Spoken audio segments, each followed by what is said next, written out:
What's up, everybody? Hi. It's your boy and your girl, and we back with another video. Santuan and LaMonica Dalton back at you guys. Welcome. Man, I wish y'all could see this girl off camera. She is amazing. This camera is not doing her any justice, and she is beautiful. God didn't make no mistakes, I promise you that. Look at her, I got a kiss. But anyway, we are we are back. We're going to be sharing a lot of our stories, our past stories, our struggles, a lot of our victories, a lot of our secret, not really secret, but a lot of stuff that kept us close, and some of the struggles that drew us close together on this channel. So you guys are going to want to stay tuned. We're going to be dropping videos every week. So, and also we're going to be doing a lot of teachings on this channel, and we're also going to be inviting some of our close friends in to share some of their story. We're going to give you guys a buffet of greatness so that you can add it to your marriage and build something solid for you and your family. So today we got a treat for you guys. It's funny now, but I promise you it wasn't funny when we was going through it. So I'm gonna let my wife say a few things about the new channel. What is the channel called?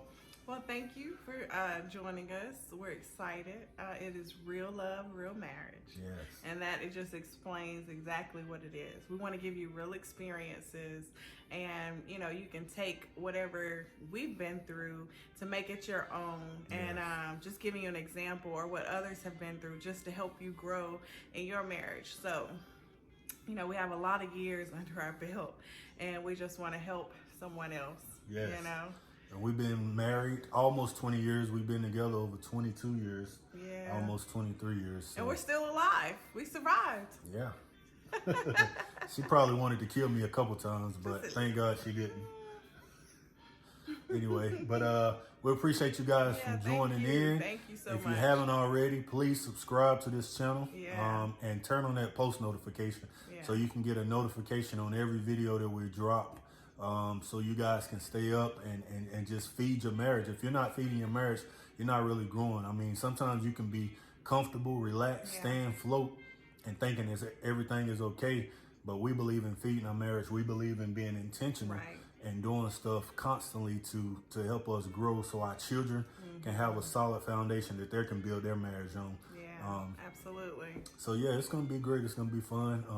Again, this is Real Love, Real Marriage. Yeah. So look us up on YouTube. Please subscribe and like and share. Give us some comments and questions at the end. We would love that. We can answer it in the next video. Yes, please drop a comment in this video so we'll have something to respond to. And, absolutely. Be on the lookout for the next ones. Yeah.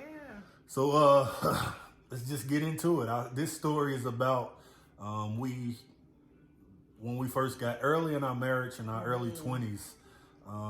We did a lot of different business adventures, and then my wife always loved children, always loved being around children, so we started a daycare in our own home, moved out of there, and then opened up some other businesses. We had 2 clothing stores back in the day, in the late 2000s, somewhere around 07, 08, when we first started our first clothing store. So let's talk about the clothing store story. So, I'll let you start. We have different views, so we got it's the same view, but it's just gonna be good. So long story short, we had started a clothing store. We did everything together. I mean, she encouraged me to do this store. I always wanted to do a store. She kind of pushed me out there.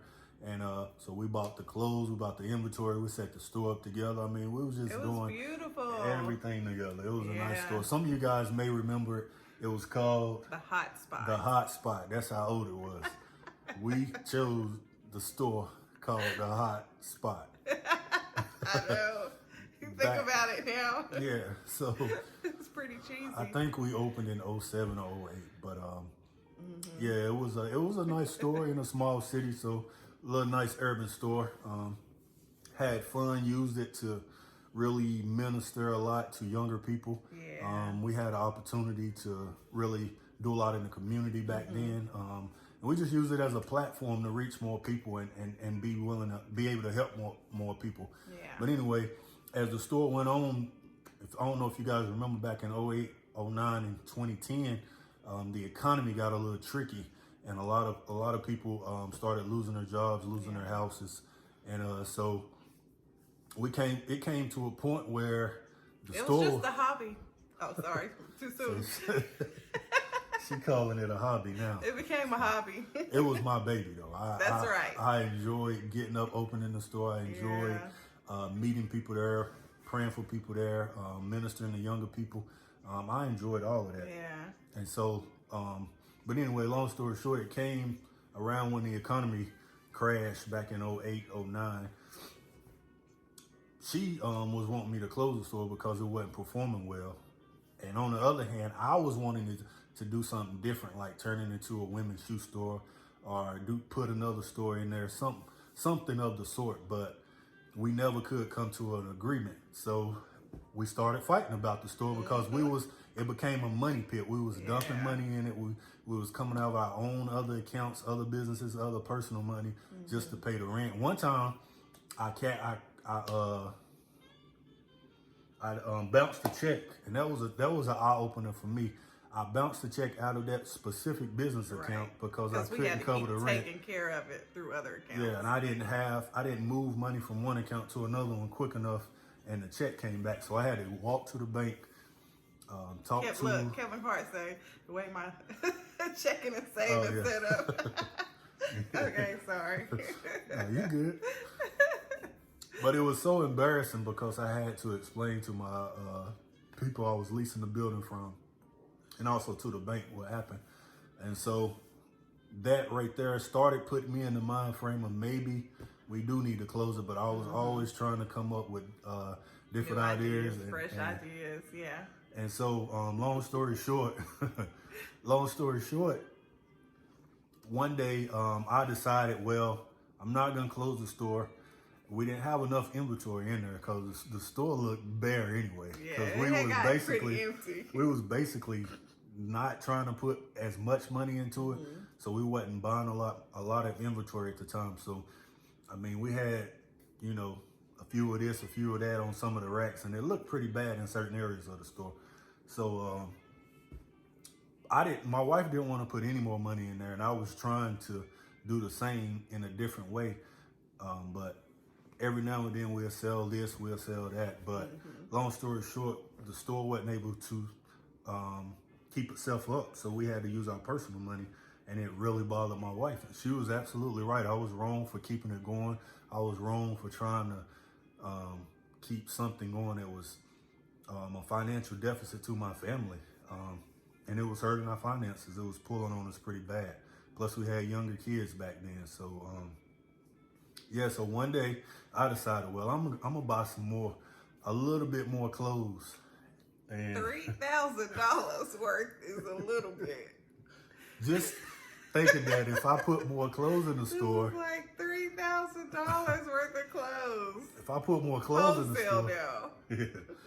I'm thinking if I put more in there, then more people will come because I guess they had got used to. But wasn't nobody buying clothes back then. Right. And not at that time. I couldn't accept that reality. Yeah. So anyway, she caught wind of the shipment coming in. I don't know how she figured it out, but how do we figure out everything? Women. We're the real FBI. Women. So she caught wind that I had ordered some more clothes without her permission. Went behind her back and ordered some clothes. Not really permission. It was just like. But we didn't agree, so right, we didn't agree on it. Right, correct. It was just me doing my own thing. Yeah. She caught wind of this, and when the delivery guy came, I think it was UPS maybe, to deliver the clothes. She took the clothes. Look, while he was putting it in, the delivery guy was dropping it off. I was taking it out through the back. Yeah, and I had no loading it up. I had no idea what was going on. You are not about to sell these. I'm returning them. Yeah. So I get to the store expecting a delivery. no idea. Yeah. Expecting a delivery that never showed up. It showed up. She done stole all my clothes. I stole your clothes? Yeah. by this time, it's time for the store to open. Right, yeah. And I had already told people that we had new stuff coming. So not only did I take those clothes, I took the clothes off the rack. oh yeah. I left him purposely. I left him 2 shirts and one pair of pants. One on each rack. The entire store. You gonna learn today. She took the clothes out of the store, so when I got to the store, expecting... Look, all his friends was there when he was opening up. And they said, man, you been robbed? I thought we got robbed. It's like, man, you been robbed. She took the clothes out of the store. I'm there waiting at the back, waiting on the delivery guy. He never show up. So when I go to the store, I don't even see any clothes. He already came. Got that on lock. It was funny now, but I promise you it wasn't funny then. You stole all my clothes. Where my clothes at? We're arguing. I'm calling the company, asking them if they delivering, and they gave me a tracking number. I'm trying to track the package down, and they keep saying delivered. So I called my wife, and I'm like, somebody done stole, and she doing everything she can to not laugh. Like I told you to close that store down. You're going to close it down involuntarily. She finally admits that she took the clothes, so that started a fight.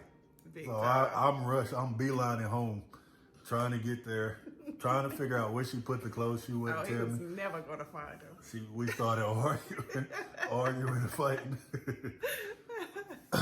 So, long story short, we both agreed to go ahead and close the store because it was the right thing to do.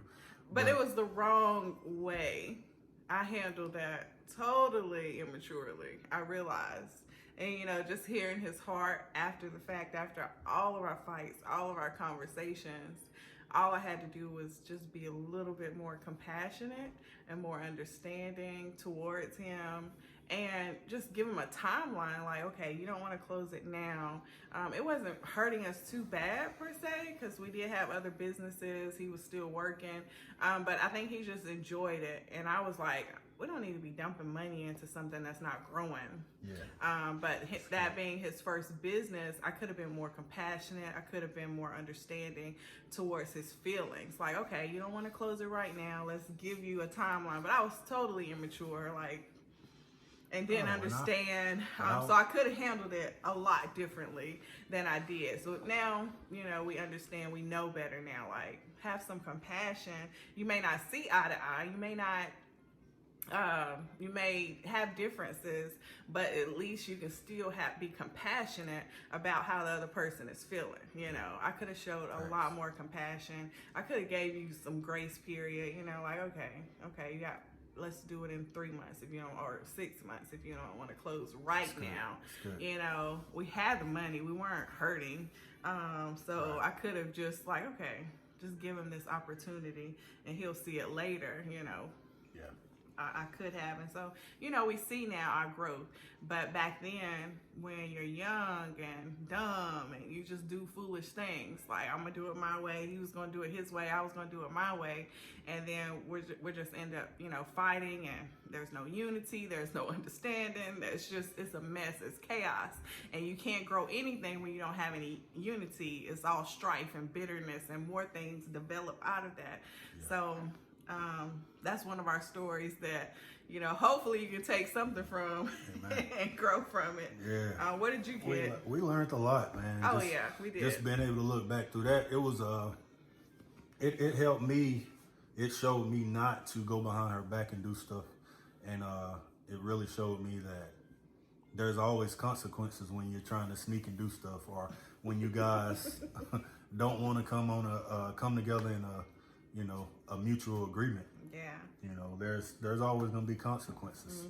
Mm-hmm. Somebody's going to get hurt, and there's going to be fighting going on. So yeah, we had to, from that point forward, we had to start putting things in place to keep us from reacting the way we reacted over that situation. Absolutely. We went on to do more businesses. We actually opened up another store a few years after that, once the economy picked back up again. So you know. And it was great. You know, it was a great success. We took what we learned and put it into practice. But we knew the number one key was us being in unity and being on one accord. Right. We had to be on one accord if we were going to accomplish anything. That's the only way for us it was going to work. Absolutely. We had to come into agreement with everything, every process, you know. And that was some give and take there. You know, sometimes I didn't like your decisions, or you may not have liked my decisions, but it had to be give and take for us to be successful in everything. That's so true. I'm just enjoying looking at you. I'm lucky. I'm blessed. I get to look at her. I get to, man, I've been all over her this whole quarantine. We have enjoyed each other during this quarantine, guys. No breathing room. Like, we have really even gotten any, I don't even know if it was possible for us to grow any closer, because we're pretty close. We have a great relationship. But we got really close. And it was like, where are you going? I don't want to go nowhere without you. You know, it's just sick love, just sickening. Yeah. High school, back to high school. Y'all don't know nothing about that. That puppy love again. It's like, come on, you want to go with me? You know, it's sick. I love it though. Yeah, I love it too. Anyway, that's it for this video. Yeah, please drop some comments. Let us know how you guys felt about the story. Like I said, it's just, can you guys imagine walking into a business and not seeing anything but it was pretty embarrassing for him with all his boys. It was pretty, I felt bad. I apologized eventually, and we got it right. We did. Yeah. Fun stuff. Yeah, well, thank you for joining us. Real Love, Real Marriage. Real Love, Real Marriage. We look forward to even having more people on the show, giving you more experiences that we've had that helped us grow more and more, walking in forgiveness, walking in love and compassion. Yes. I think this was one of our experiences, just walking in forgiveness, love, and compassion. That's it. And being honest. Yes. Are some, you know, keys that we brought up in this topic this time. So Amen. It helped us, and I hope it will help you. Absolutely. And we appreciate you. Like, share, and subscribe. And don't forget to turn on your notifications. We'll see you next time. Anything else? Thanks for watching. We appreciate y'all time. Love y'all. Real love. Real marriage. We out. Peace. All right.